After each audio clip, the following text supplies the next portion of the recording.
So let's dive in. Luke chapter 15, beginning at the end of chapter 14.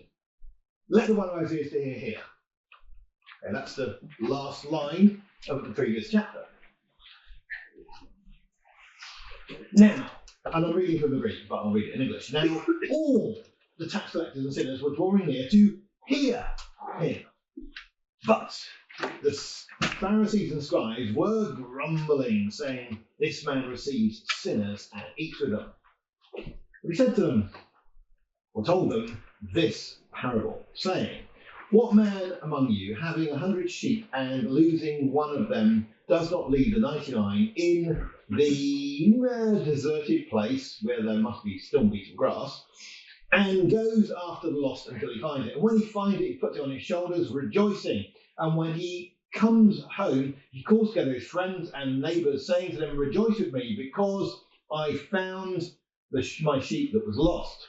I say to you, thus there will be joy in heaven over one sinner who repents, more than over 99 righteous who don't need repentance.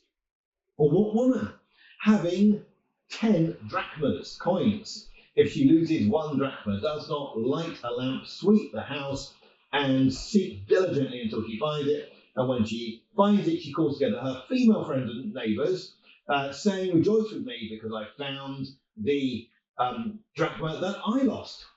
Thus I say to you, there happens joy before the angels of God over one sinner who repents." And he said, "A man had 2 sons, and the younger said to his father, 'Father, give me the share of the property that's coming to me.' And he divided his property between them. And not many days later, the younger son got together all that he had and went into a far country, and there he wasted his possessions, living riotously. And when he had spent everything, there became a severe famine on that land, and he began to be in need. And he went and stuck himself to one of the citizens of that country, who sent him into his field to feed pigs. And he was longing to be filled with the pods that the pigs ate, and no one was giving him anything. When he came to himself, he said, 'How many of my father's hired servants abound in bread, and here I am perishing with hunger? I will stand up and go to my father and say to him, Father, I've sinned against heaven and before you. I'm no longer worthy to be called your son. Make me like one of your hired servants.' And he stood up and went to his father. While he was still a long way off, his father saw him and felt compassion, and ran and fell on his neck and kissed him. He said to his father, the son said to him, 'Father, I've sinned against heaven and before you. I am no longer worthy to be called your son.' But the father said to his servants, 'Quick, bring out the best robe and put it on him, and put a ring on his finger and shoes on his feet, and bring the fattened calf and kill it, and let's eat and celebrate. For this my son was dead and alive again. He was lost and is found.' And they began to celebrate. Now his oldest son was in the field. And as he came and drew near to the house, he heard music and dancing. And he called one of the lads and asked what these things meant. He said to him, 'Your brother has come, and your father's killed the fattened calf, because he's received him back in good health.' But he was angry and refused to go in. And the father came out and besought him. And he said to his father, 'Look, all these years I have been slaving for you, and I never transgressed your command, and you never gave me a young goat so I could celebrate with my friends. But when this son of yours came, who has devoured your livelihood with prostitutes, you killed the fattened calf for him.' He said to him, 'Child, you are always with me, and all my things are yours. But we had to celebrate and be glad, for this your brother was dead and alive again, and he's lost and he's found.'" So one of the things I want to get over to you is just how amazing this 3-minute story is. 388 words, this story of the 2 sons. And I don't think there's any story that's ever been told like this. So I just finished this morning on my way over here, Kafka, The Trial. And he's just wandering all over the place. You get different storytellers, Tolkien, Dickens, all sorts of different ways people can tell stories. Who can do in 3 minutes what Jesus does in this remarkable story of the 2 sons? And it's completely lean. There's no flab on it. There's no word that I can take out without losing something. I want to start by looking at the context. We have four groups. We've got tax collectors, sinners, and Pharisees and scribes. And they are, if you like, in two groups of two. You've got tax collectors and sinners on the one hand, and Pharisees and scribes on the other hand. Tax collectors, they're people who take your money. But let's say you're a Pharisee, you've got quite a bit of money, and you're donating generously to the temple. So the tax collector over there takes your money and gives it to the Romans so they can hire soldiers to oppress you, right? So you are wanting to give money to your national symbol of pride, and that dirty person over there just took your money. And what's more, they might be a Jew who's selling out on what they should be doing in order to collect your money on behalf of Rome Incorporated. So you're pretty annoyed at them. Sinners. Well, I mean, everyone's a sinner, but like these are sinners with class. I mean, this is actually their definition, their identity. So that's really a striking group, because these are people who must be in flagrant breach either of the Old Testament law or of the rules that people have added to that.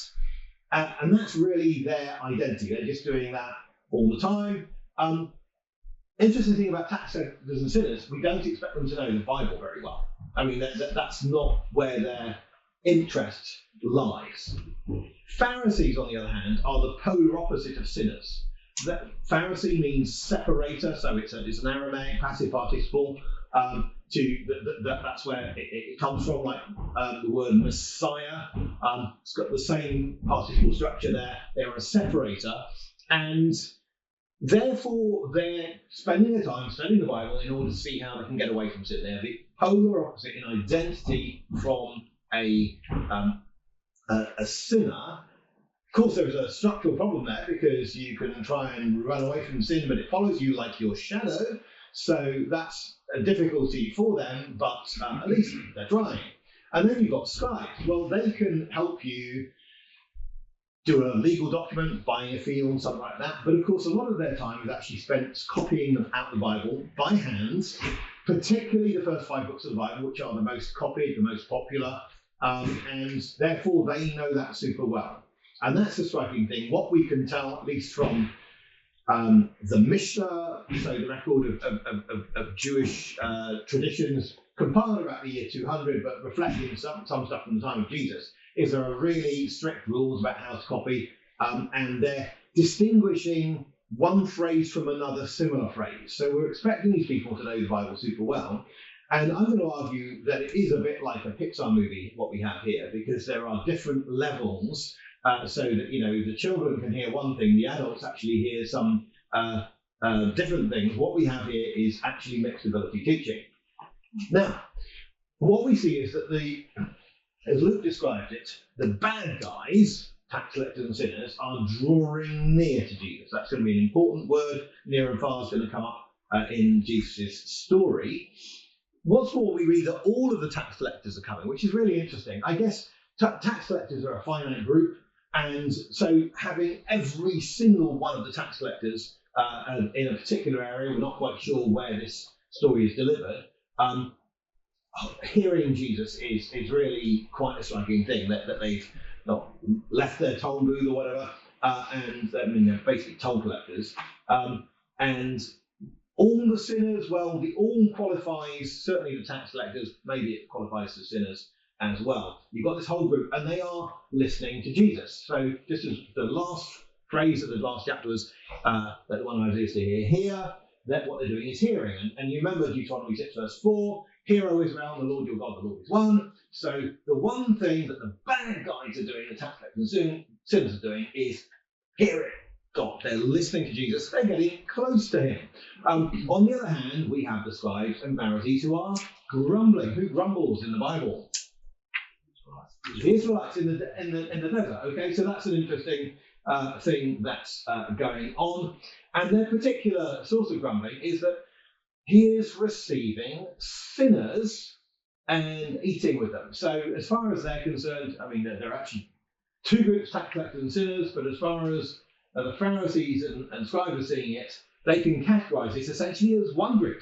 The tax collectors are sinners. Of course, they do recognise tax collectors are a different group, particularly when they have to hand over dosh. But as far as they're concerned, that's what's going on. So it says, verse 3, Jesus told them this parable. Now notice the singular. Okay, it is one story in 3 parts. There's the story of the lost sheep, the lost coin, and the lost son or two. So let's just think about that as a structuring principle. It's very interesting to me, the balance we have within these stories, because we have the fact that in the first 2 stories, the shepherd and then the woman go after what's lost. And in the final story, we have the son returning. There's a sort of balance. I don't know where you are on issues of, Calvinism, free will, these sort of things. But I think there's an amazing balance within this story when you allow them to be taking different angles on the same reality. And that's already something quite clever. He tells them this parable and he begins, let's say he's addressing a crowd mainly of men, okay? Now, because there's a difference between which man among you and the which woman. Again, we don't know all that clearly. There were women in crowds addressed by Jesus. We get records of that. But anyway, he says, which man among you, I want to look at every single word, having 99 sheep, 100 sheep, if he loses one, does not leave the 99 in the desert or the wilderness and goes after one that's lost. Now, we don't have a question mark at the end of verse 14. Now, remember, question marks first attested in manuscripts in the 5th century AD. Question marks didn't really exist at the time of the New Testament. It's not that they hadn't been grammatically thought of by the Greeks before then, they had been, but they weren't there. Now, what question marks do is, at first, they come in to try and help you. You're not sure whether something's a question, someone, a scribe in a manuscript is going to write a question mark on in order to tell you this is a question. So it comes in to help you. But what often happens with things that help is they then become something that's necessary and obligatory. And this fundamentally changes things. Because what it means is, we now live in a society where we are brainwashed into thinking that if something is not an exclamation or a command, it has to be either a question or a statement. In other words, we got rid of the non-binary. Like, I'm talking grammatically, you understand? You can have non-binary utterances, and this is essential to understand the New Testament. You as exegetes, you as Bible teachers need to know that when Pilate says to Jesus, "You're the King of the Jews," you have to understand that as a non-binary utterance, neither fully a question nor fully a statement. Because otherwise you don't know why Jesus can say, "You've just said it." You see? And grammatically, that's exactly what it is in the Greek. All 4 Gospels, the same 6 words in a row, "Su e hobaslius ton eudaion," can be, "Are you the King of Jews?" or "You're the King of Jews." But our grammar, our writing rules force us to go one way or the other. You get that? They force us to say it's either fully a question or it's fully a statement. Now, of course, we know that you can, in pragmatics, use a statement to ask a question, like, "The door's open." Like, you can even be issuing a command, like, "Please close the door." There are things that people, but grammatically, we now think of things as either in that camp or in that camp. This spoils the story for us. Because what happens in this story, and it's particularly important, is we understand verse 4 as a question, and then verse 5 and 6 as a statement. That's how your Bible translation has it, right? So can you see how that's messing with your mind? Because Jesus is asking the whole lot, either as a series of questions or the whole lot as one question.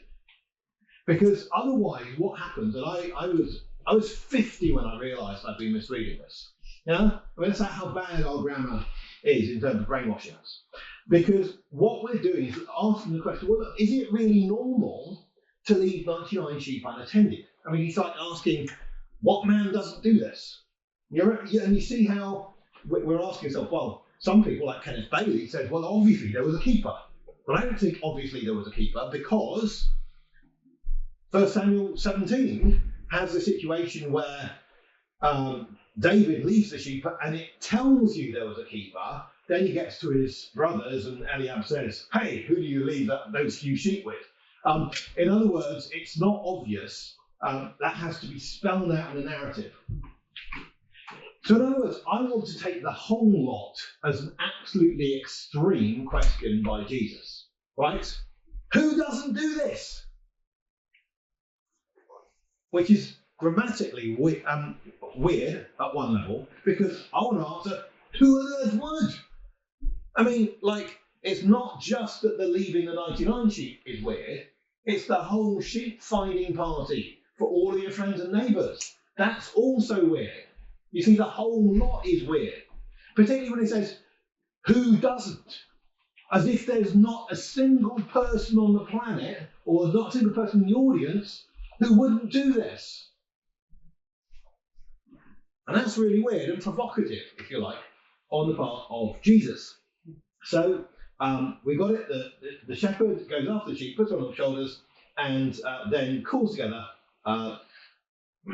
friends and neighbours and said, rejoice with me, I found that he was lost. Conclusion there, verse 7, is, so I tell you, there's joy in heaven over one sinner who repents more than over 99 righteous who don't need repentance. That's the longer section. Now the shorter section is about the woman. Or what woman? Not woman among you, having 10 coins, if she loses one, doesn't light a lamp, sweep the house, seek diligently, she finds it, and then everything's the same except for it's explicitly female friends. She calls together and says, rejoice with me, I found it. Coin is lost. Coin finding parties? Really? You know, I mean, like, it was only lost at home. Isn't this all a bit extreme? And so I tell you, there's joy before the angels. Everyone's in a repentance. Now think about the structure. We have a story of a sheep going away from home. It's found and there's rejoicing. Then we have the story of a coin lost at home. It's found, there's rejoicing. Then we have a son who goes away from home, comes back, and there's rejoicing. Then we have the story of a son at home and then a missing ending. Because we're never told how the older brother responds. And that missing ending is very powerful because it asks the question, how are you going to respond if you're in that category of that older brother? But also we can use Sudoku principles to fill in the ending. We know that if he responds and comes in, there will be joy. So that's an interesting thing. And we also know from Sudoku principles that the older son is lost. Although it never tells us the older son is lost. Because the sheep's lost, the coin's lost, the younger son's lost, and therefore the older brother is lost. Or if you like, 1% lost for the sheep, 10% lost for the coin. What's the next percentage? 100. Now, I know they don't quite have percentages back then, but the same sort of implication, the structure is there. So you can see those first two stories as not warm-up acts, because that would sound a little bit like demeaning. They're great stories in their own right. The story of the lost sheep also occurs in different form in Matthew chapter 18. It's its own story, but you can see how amazing it is in terms of just this getting you ready for thinking. And even if I may, you can see also there's a slight difference about how much joy there is. That the phrase in verse 7 and verse 10 are very similar, some different word ordering, one talking about heaven, one talking about before the angels of God. But there is the bit more than over 99 who don't need repentance is missing the second time. It's shortening both. The sheep story is longer than the coin story, both in terms of the first part and the final part. And I may give some reasons for that. But let's go on now to the story of Man Has Two Sons. The younger of them says to his father, Father. Now notice the first word, Father. What's the first word from his mouth as he rehearses the speech in his head? Father. What's the first word from his mouth and as he delivers the speech? Father. All three times he addresses his father, okay, once in his head, the first word is Father. What's the first word from the older brother's mouth? I. Sorry? What was it? First word from the older brother's mouth. Look. Look, all these years. So Jesus is able to do something by missing out a word. That's a really great storyteller, because you can see that there's a inverse relationship between physical proximity and emotional closeness in this story. So what you have is that the younger brother, 5 times in this story, uses the word father of his father. So when he's rehearsing his speech in his head, how many of my father's hired servants? He's talking about his father as father. He's thinking of his father all the time. The older brother never thinks of his father as father. He thinks of himself as a slave. I've been slaving for you.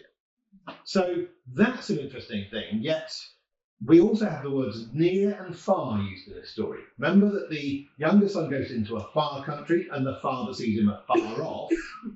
But the older brother comes close. He draws near to the house.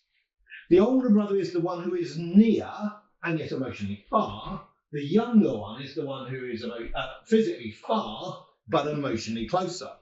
Therefore, I disagree with those who interpret this as saying that the younger son, when he says, give me the share of inheritance, is saying, Dad, I want you dead. Okay, that's very commonly said. I disagree with that. We can talk more about that plenty of time. I'm sure you all, most of you have preached on this and spoken on this at times. I think it's the older brother who wants the father dead, but we'll come on to that. So that's a really interesting thing, that Jesus is able to do something just with that one word, Father, where it is and where it's missing. Now, the oldest manuscript of this is Papyrus 75. It's in Rome. It's got this story, this chapter, in 3 paragraphs. Paragraph for the lost sheep, paragraph for the lost coin, and the whole of the story about the 2 sons as 1 paragraph. We now think of the story of 2 sons as in 2 sections. The first 62% about the younger son, the final 38% about the older son. And so, if you like, think of it as 2 unequal halves. And there's justification for that, because the first section ends with the father speaking, the second section ends with the father speaking. Father speaking at the end of the first section is this, my son was dead and alive again, was lost and is found. And at the end it's this, your brother was dead and alive again, lost and is found. So if you like, that bit at the end of the bit about the younger son and the coda at the end give you structure, but that wasn't reflected in the earliest manuscript, and I think the earliest manuscript is reflecting, in a sense, the structure of Jesus' storytelling better. The story just rushes on. It's only when you look back at the end, you realise that it was in these 2 sections. The bulk of the story is about the younger son. There's a certain tendency nowadays to say that the main point of the story is about the older brother. I disagree with that. I think that Jesus' main audience is the tax collectors and sinners, even though he is addressing also the scribes and Pharisees. And that's why the closing statements of those 2 sections are both actually by the father about the younger son. Now, we'll have lots of chance for questions. So I know I'm just doing the talking at the moment, but hopefully this will be provocative enough. You'll have lots of questions. The younger son says, Father, give me the share of the property, and he divided his livelihood between them. One of the most important words in the parable that people often miss out. This is a generous father who gives away his entire property when he is asked. And actually, what the younger son has not said in the Greek is, give me, half the property or anything like that. He's just asked for his share of the stuff.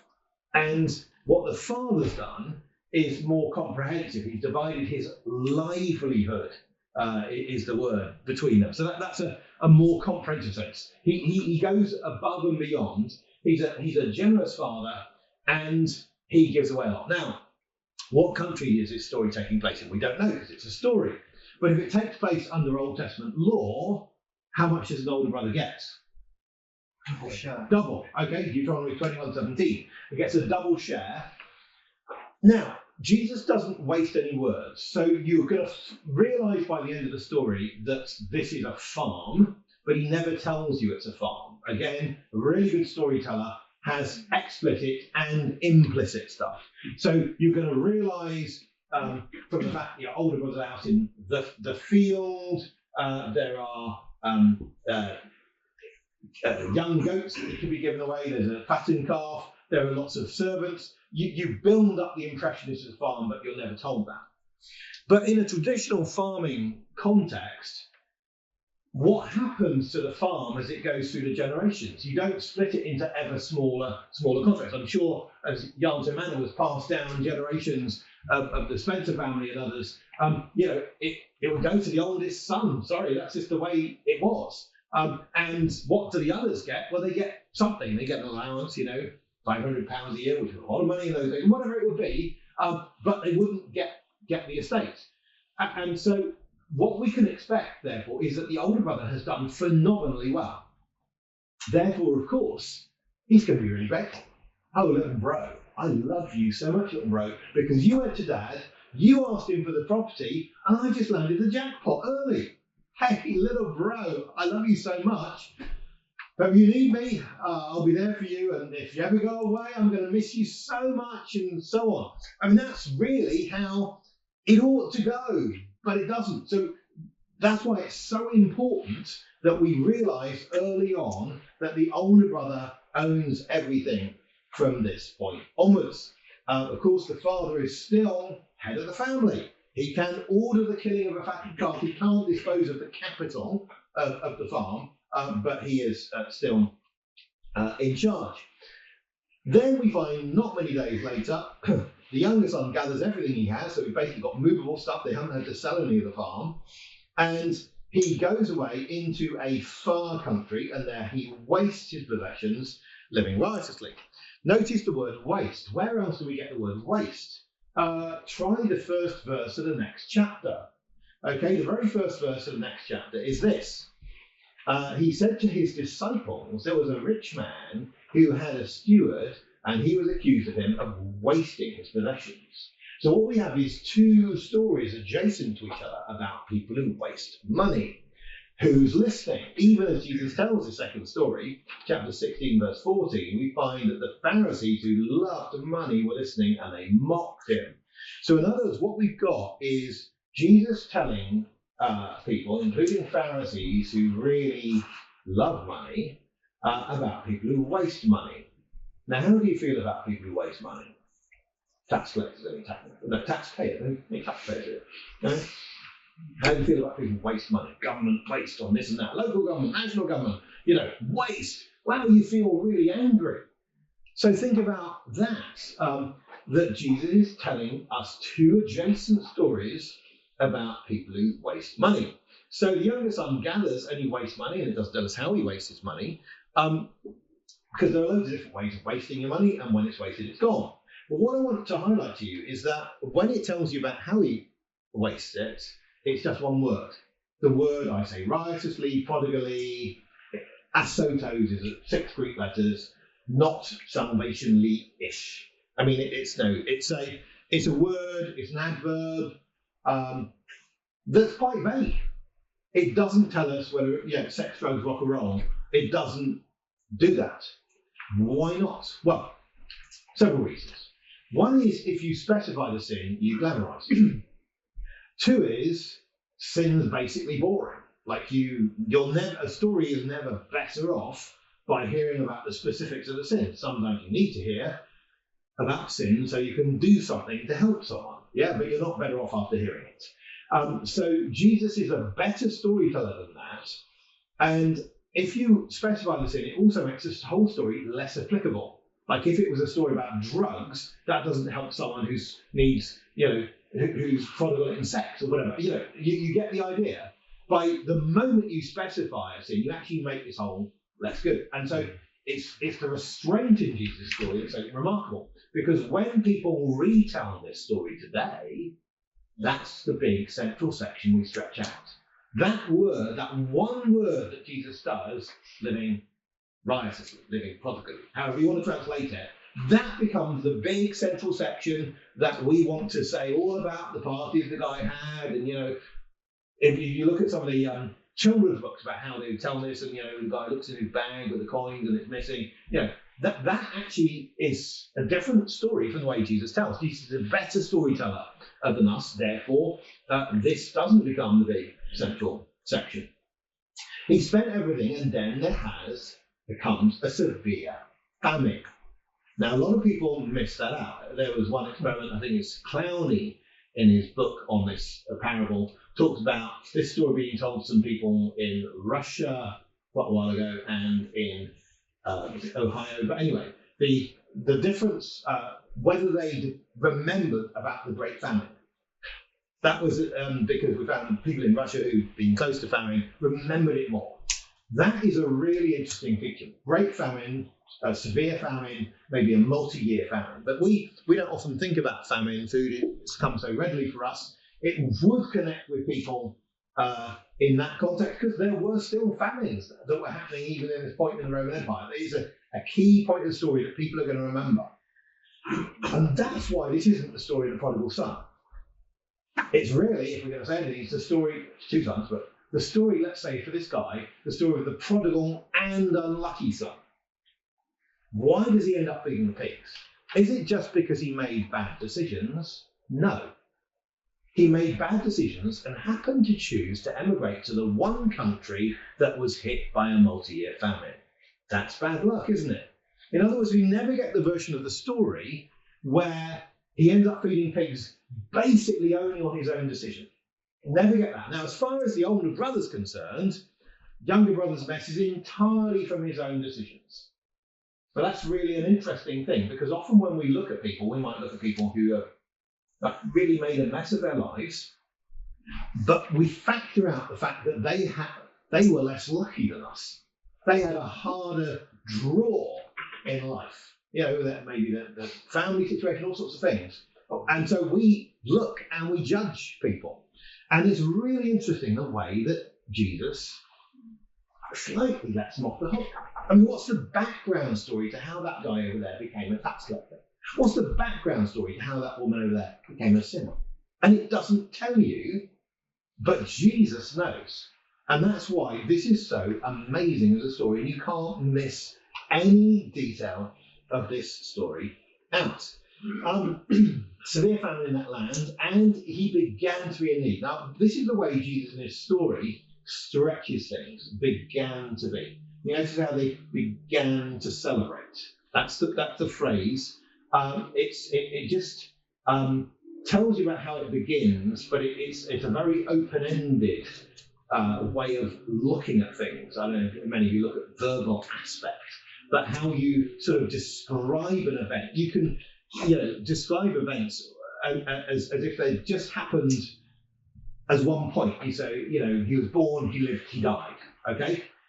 He lived maybe 80 years, but as far as I described it right then, it was like, didn't take any different time from born and dying, right? He born, lived, died. It's just like that sequence. It's not stretching it out.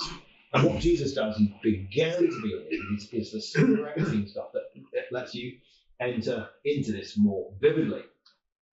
So he went and he glued himself, stuck himself. Greek word kollao, related probably to collage and other things like that. He stuck himself to one of the citizens of that country. Notice that word, citizen. It rubs in the fact that he doesn't belong. Okay? So Jesus' word choice there is really key. He's doing an unpaid internship. He's volunteering, he's not actually getting paid. Who sent him into his fields? Notice the plural there. Again, that just rubs in how wealthy this citizen is. Who sent him into his fields to feed pigs. Now, herding animals is the lowest job. That's why David's big brothers will say, listen, brother can do that because it's basically boring, not high skill.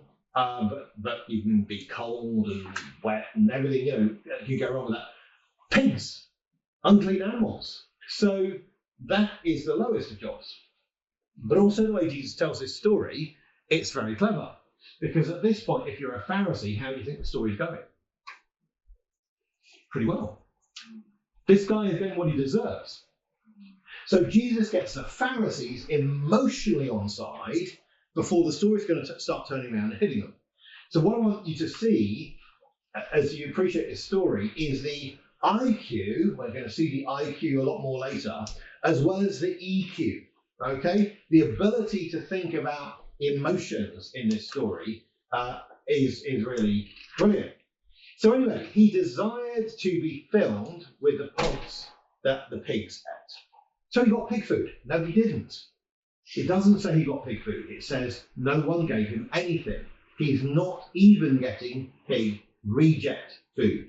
And so that's the way Jesus sets up that sentence. He desires to be filled with the pot pigs ate. And you might think, so that's what he got. But no, you get a contrast. He doesn't even get that. And what happens if you eat nothing? You die.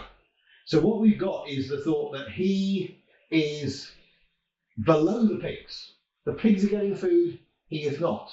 The owners are feeding the pigs food through him, but he's not getting anything. And that's really how low can you get? It's hard to imagine a lower low than this when, you're still basically healthy apart from starvation. I mean, how can you get a lower low than this in terms of Jewish symbolism?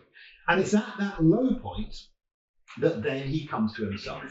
So in a sense, Jesus brings him very low in the story, and then what we get is 2 verses inside his brain, 3 verses actually, which is just amazing. So we get a soliloquy, a self-address here.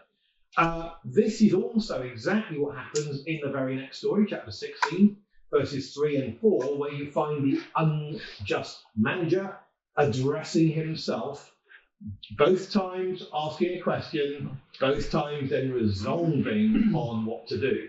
So exactly the same structure, by the way, showing both stories come from the same person. And I'll make a case by the end of the day that these stories have to come from Jesus, from no one else, not from Luke. That's what we got here is the generous gift of being allowed inside his mind. How many of my father's hired servants have abounding bread? So in other words, Dad is paying them more than they need to be paid, paying more than the going rate. They've got loads. So there's been this indelible memory implanted in this son from his experience at home. And for anyone who's got prodigal children, this can be a huge encouragement for them, that the memory of what that person experienced at home should stick with them. It's indelible, wonderful. Here I am, perishing with hunger. I will stand up and go to my father. And again, you can see how he's saying Father and Father again. Say to him, Father, I sinned against heaven before you.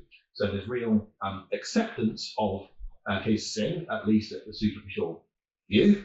At this stage in the day, we're going to say there's real acceptance of his sin. And no longer would call your son make me like one of your hired servants. And he went up and got to his father. And like that whole return bit is just half a verse. The speech that he's prepared, however, is different from the speech he actually delivers, as we'll see. But anyway, he goes, and while he's still far off, his father sees him. Now, why does his father see him? Well, the narrator never tells us. So we have to do some work, and a good narrator makes you do some work, because we all conclude this quite quickly. But is the answer, I'll give you some wrong answers to start with. Why does the father see him? Because the father happened by chance to look out of the window that one day. He didn't normally look out the window, but he happened to that particular moment. Is that a good answer? No. What we do is he actually makes us work, and we conclude, wow, Dad was probably looking out the whole time. But he never says Dad was looking out the whole time. That's what he makes us do. Just he never tells us it's a farm, all this sort of thing. And this is, again, just the art of a storyteller. How many other people could have seen the son returning? Well, there's the older brother for a start. There's clearly lots of other people work there, hired servants and so on, lots of people around. Loads of people could have seen the son return. Statistically, father is not, it's just one of a number. So the fact that the father sees him while he's still far off makes us conclude that the father is actually looking and has been looking constantly and has been longing, but he's never told us in this story that the father has been longing. No one goes away from this story with any other impression that the father has been longing, okay? But the storyteller never tells us that. And that's, I think, an amazing part of the storyteller, that they can make you conclude infallibly and correctly something that they haven't told you. Okay? And so his father sees him afar off, and then we have a surprise. He feels compassion. Because what should you feel towards someone who wastes money? You brought up your son, you gave him everything, and he's been out of contact for years. What should you feel? Anger? Frustration? I mean, think about how much pain that son has put you through. While we're just on this subject of the emotion a bit, let's talk about the parable of the missing mother, shall we? So sometimes, occasionally, not very often, people call this the parable of the missing mother. You know, like there'd only been a mother there, it would all be fine. One of the things I want us just to appreciate, though, is the beauty of the simplicity of Jesus' story. If Jesus had brought in an element of sex, you know, male, female, it would have complicated the story no end. We'd be looking at how the mother responds versus how the father responds. It actually would wreck the story. What we have, because we only have these three figures in the family, is our minds are absolutely concentrated on the intergenerational relationship between the father and the sons and the sibling relationship. And that will work also, you know, you can extrapolate it to females as well. But what you can't do is have both in one go. Otherwise, it becomes a different story. And so that's why it is so amazing, because it's basically archetypal in the way it works. It works with these deep, makes a deep connection with us. It can go to any country in the world and this story will work. We get the idea of the two contrasting siblings. Many of us have siblings and know how much we contrast with them. The one who seems to be breaking the rules, the one who seems to be keeping them. So the father feels compassion and he runs and falls on his neck and kisses him. We're going to come back to that, but it's a very surprising turn of events. It's the big drama. If you've seen the Truman Show, this is when you'd have the music come up, because that's when, you know, when the producer meets his fictional creation. You know, that's the most dramatic point in the entire story. And we'll also see that this is a point where Jesus most engages the scribes, but that will come later on. Okay, because we're going to go through this story multiple times. So the son said to him, "Father, I sinned against heaven before you. I'm no longer worthy to be called your son." Missing out the bit, "Make me like one of your hired servants." So why is that bit omitted? Well, there are different theories. One theory, start with the wrong theory, is that it's because the son who'd been thinking about the hired servant stuff sees how the dad responds and thinks, "Oh, I actually don't need to do that bit." So he misses that out. He realizes he's going to get a better deal on hired servant. The way I read this is that the father interrupts the son, okay? And then more commonly read. But of course, the storyteller is too cool to tell us the father interrupted the son and cut him off. Again, the storyteller doesn't waste any words. He makes you infer this sort of stuff. The very first word from the father's mouth, I'm afraid the English Standard Version doesn't get it right. Either I'm on the ESV committee, but we don't have that as the first word. The very first word is the word quick. And that's a really important thing to get, because how has time moved for the father over these years? Like really, really slowly. Right? Really slowly. And now that the son's back, there is no time to waste. So we need to be quick. And his first word is, of course, not to the son. Remember, the father never talks to the younger son in this story. He doesn't need to say, son, I love you. That's obvious. He's just run and embraced him and ordered the fatted calf and everything like that. The ring in the road. So he doesn't need to say that. And he doesn't need to say, hey, son, what do you do? He's just expressed that completely. So the first word from the father is the word quick, addressed to the servants, who by this time have caught up with the father. But again, the storyteller has not wasted a single word to tell us that the servants are caught up with the father, right? So he says to the servants, quick, bring out the number 1 robe, the first robe. Okay, whose robe is that? Sorry? Older sons. Older son, that's a very good possibility. Or Das. I mean, they're the only 2 possibilities I can see. And again, the storyteller doesn't absolutely nail it for us. Bring out the number 1 robe and put it on him. Now, what the robe does, of course, is it shows complete acceptance. So everyone around, let's say it's a village, farm, whatever it is, can see that the younger son is not having to do probation. He's not having to sort of earn his way back gradually, starting as a hired servant. It's exactly the opposite from the possibility that the son had been hoping for. He'd been hoping for just that acceptance as a servant. He's at the opposite end of the spectrum. He's accepted as dazzling son in dazzling robe, and put it on him and put a ring on his hand. Now, a ring is one of those things that symbolises authority, dangerously close to a credit card, I'd say. But that's an interesting thing. It's not quite a credit card, and you can do more researching on the rings if you want, and shoes on his feet. Now, again, notice how economic the storyteller is with words. The storyteller never told you he lost his shoes, right? He makes you realise he has lost his shoes by the father's instructions.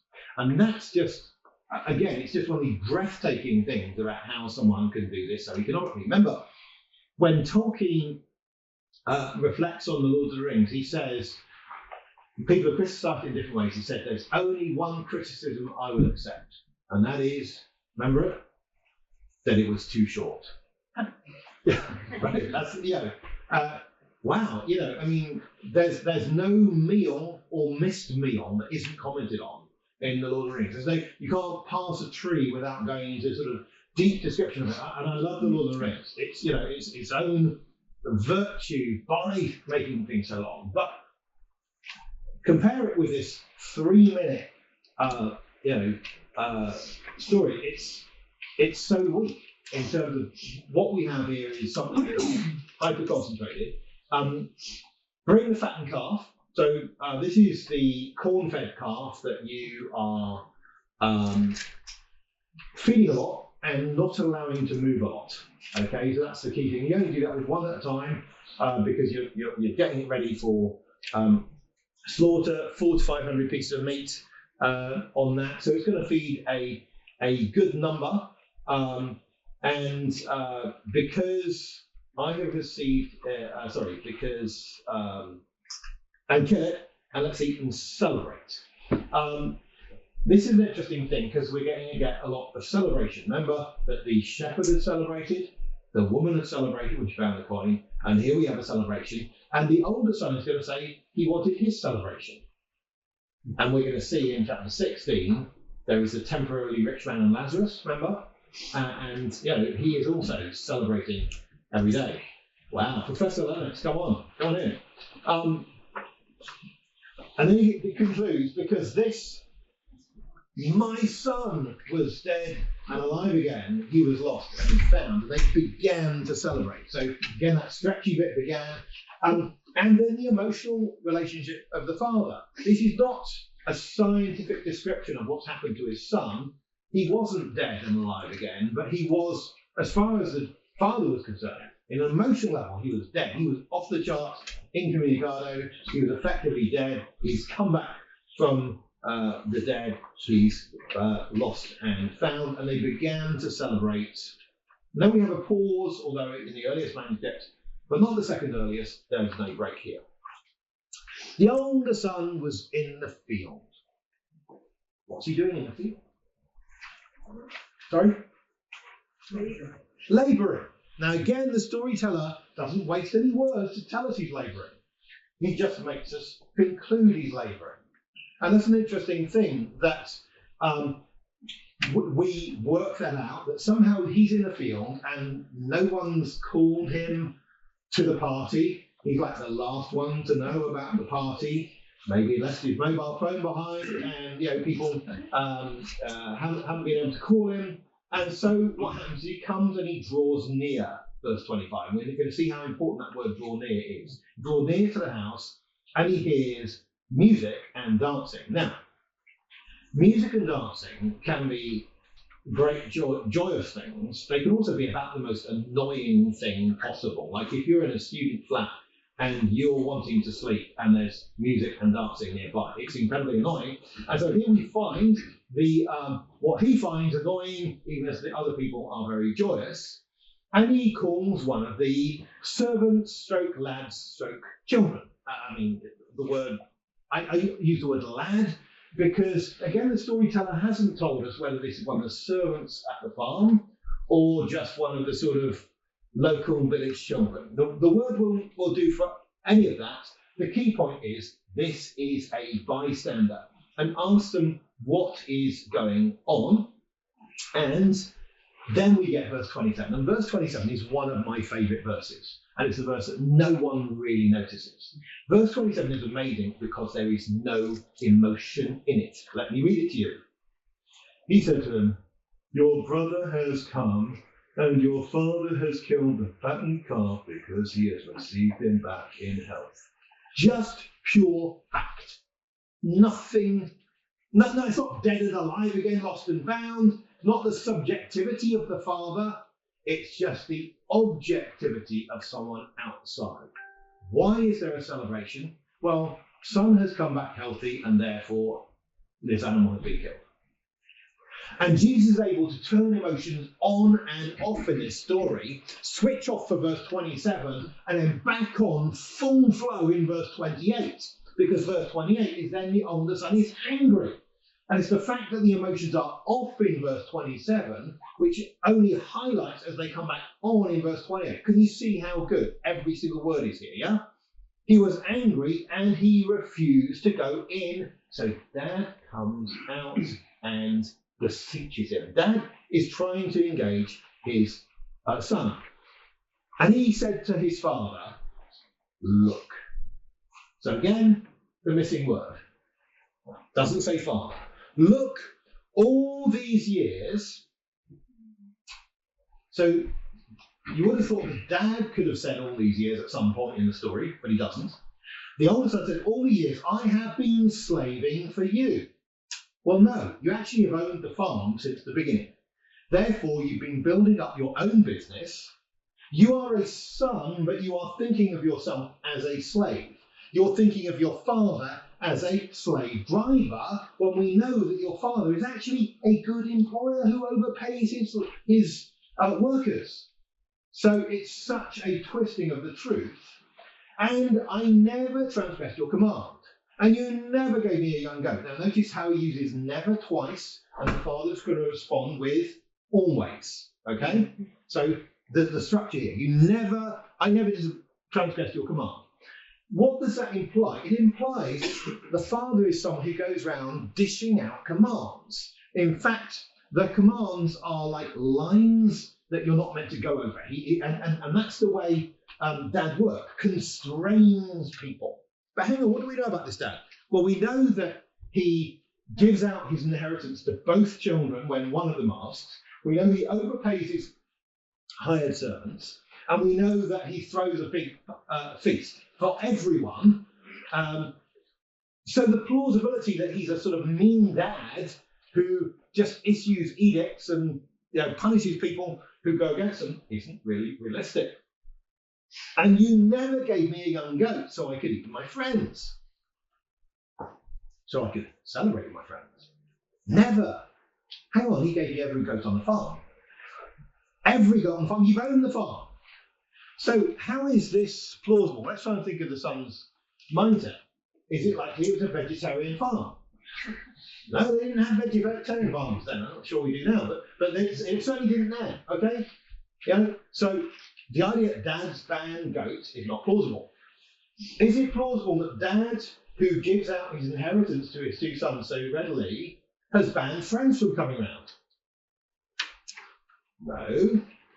So why is he saying you never gave me a young goat so I could celebrate my friends? Who does he want to be in the party?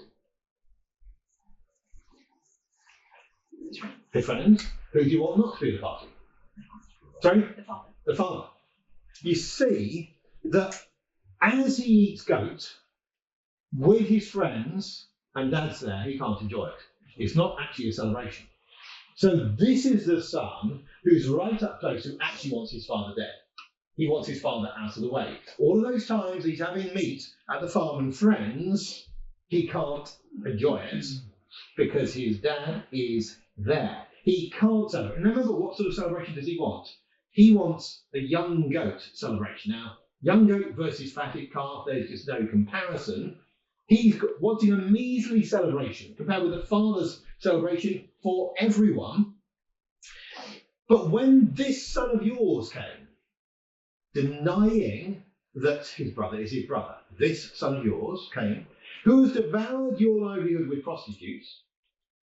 How do you know?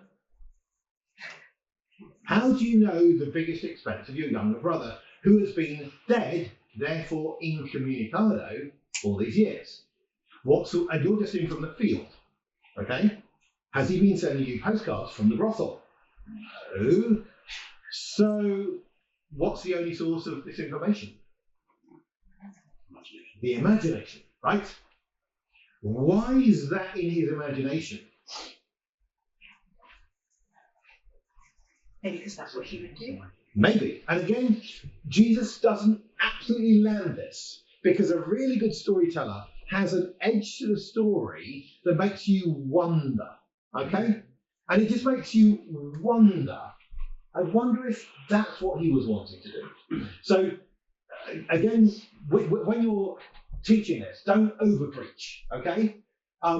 So you could sort of try and land it and say, that's because that's what he wanted to do. That's over-emphasizing it. But simply asking the question, I wonder, hinting at that, that's about where it is on the edge of Jesus' amazing story. So when this son of yours who's devoured your livelihood, by the way, that's not true, because what happens is there are different words for livelihood and property in this story. The word in verse 12, we get both words. He give me my share of the property, and he divided his livelihood between them. Two different words, okay? And that second word clearly was something was divided, okay? His livelihood. And guess what? Much of the livelihood is still there, it's the farm. So the idea that the father's livelihood is gone doesn't make any sense. It's just, again, it's a twisting of the truth. You killed the fattened calf for him. Notice that little twist there for him. And of course, it's for everyone to celebrate. Father replies, child, you are always with me. So the opposite of never, always. And all my things are yours, which is literally and legally true. He's given them all, right? But we had to celebrate and be glad because this, your brother, was then alive again. He was lost and he's found. And there you have the affirmation of the relationship where he needs to accept who his brother is. Now notice what's going on here. That's where the story ends. And it ends really like an invitation because we never find out how this older brother responds. And that's a very powerful thing. You might read it and think, well, he walks away, and that might seem slightly more probable if I had to sort of, if I had to vote one way or the other. But at the same time, the door is open, and that's the really powerful thing for it to. It's a very powerful, and we'll start going a bit deeper next time. But I think it's time for a break.